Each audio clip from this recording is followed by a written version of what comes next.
What are some little-known relationship green flags? I feel like there's a lot of detailed examples that largely boil down to two things: empathy and emotional maturity. The ability to coexist in very companionable silence. Being able to emotionally connect even after an argument. Would you say you love being mentally challenged? Honesty, genuine interest in each other's hobbies. Don't have to do them, but at least support it. Strong communication, you feel like you're hanging out with your best friend, except you want to smash.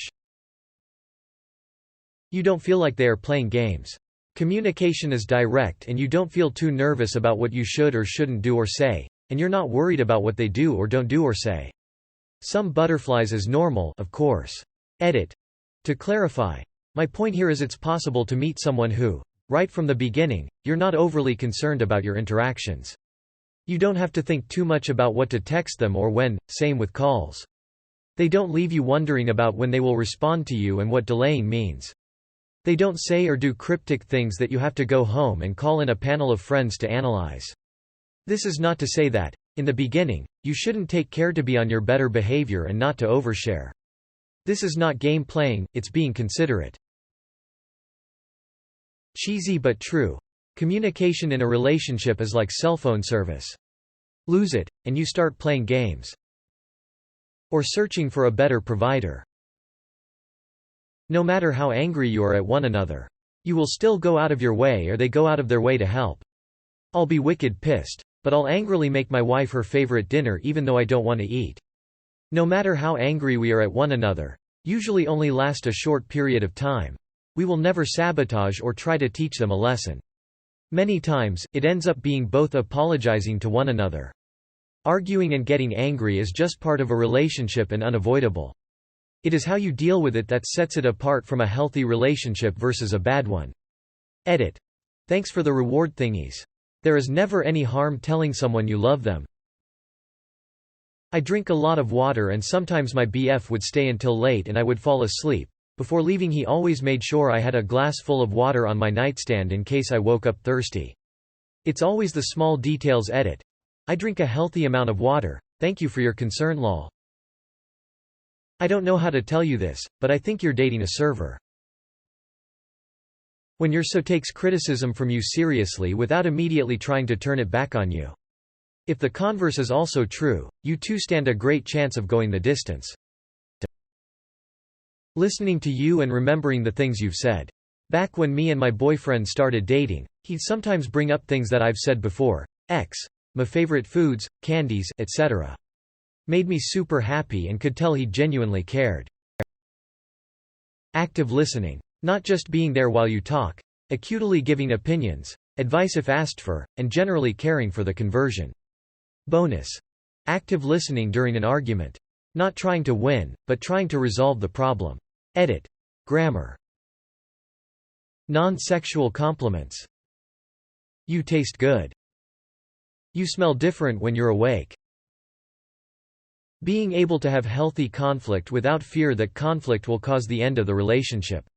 It's green flag, and a relief, to have natural disagreements and communication about those disagreements without constant fear that someone's going to hit the nuclear option. Edit. Also doctoring my coffee and bringing it to me in bed was a smaller green flag. Edit 2. Doctoring meaning putting cream and sugar in, and thank you for the awards and gold Reddit friends. Laughter. And also, I've been with my partner for 40 years, this month. And I still smile when I see him across a room. He still makes me laugh and my heart soars when I think of him. If it's a chore you both hate, you do it together. My late husband and I both hated folding laundry, but it had to be done. So we always did it together. Made the chore less of a pain. Your partner does things for you without asking and remembers little details. For example, I like eating with a fruit fork, the smaller version of the dinner fork. I actually googled that since our family calls them the little forks lol. Anyway, my partner remembers this and will grab it for me when we're dishing up food. Another good one is they make you feel appreciated. Edit. It may be a cake fork or salad fork. It's a pretty convoluted story, but I was dating a guy, had to drive his car to get him from a situation, and wrecked his car due to mechanical failure, and called my mama to come get me so we could go get him. Rescued him. Then had to tell him I'd wrecked his car. His first question, "Are you okay?" My mom overheard. That one's a keeper. You recommend them a book or movie and they actually take the time to check it out. If she shows equal interest in hanging out with you. If it feels like you're dragging them into going on a date, they're really not into you, no matter what they may say. Besides, let's be honest. Wouldn't you rather date someone who is as excited and interested in seeing you and you are in seeing them? Came home from working a 12-hour shift one night to a full dinner with my favorite dessert. Never had a girlfriend just decide to cook me a full meal for me to come home to like that. Able to forgive mistakes. Early in our relationship I accidentally backed my car into my fiancé's car while coming out of the driveway. I definitely did damage. I immediately started freaking out and crying and he just calmly got out of his car, came up to mine and asked if I was okay. He got me to calm down and said it was fine, it was just an accident. He never made me feel bad about it. He called it our little bump to my friends to minimize my embarrassment. We laugh about it to this day. Side note: his dad who works with cars fixed his car for him at no cost. Edit. No, he did not have any way of knowing his dad could fix the car.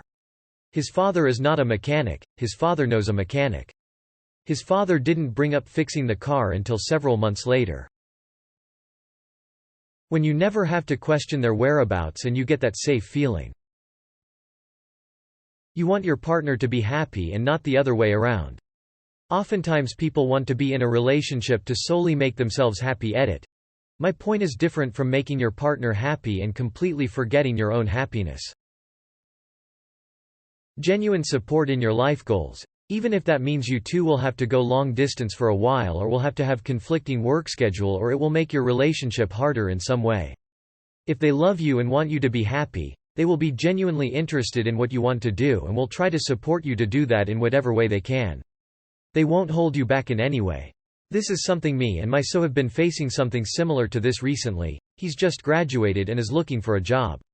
As much as I want him to stay close by so we don't have to do long distance for any more time than we have to, I'm going home for the summer.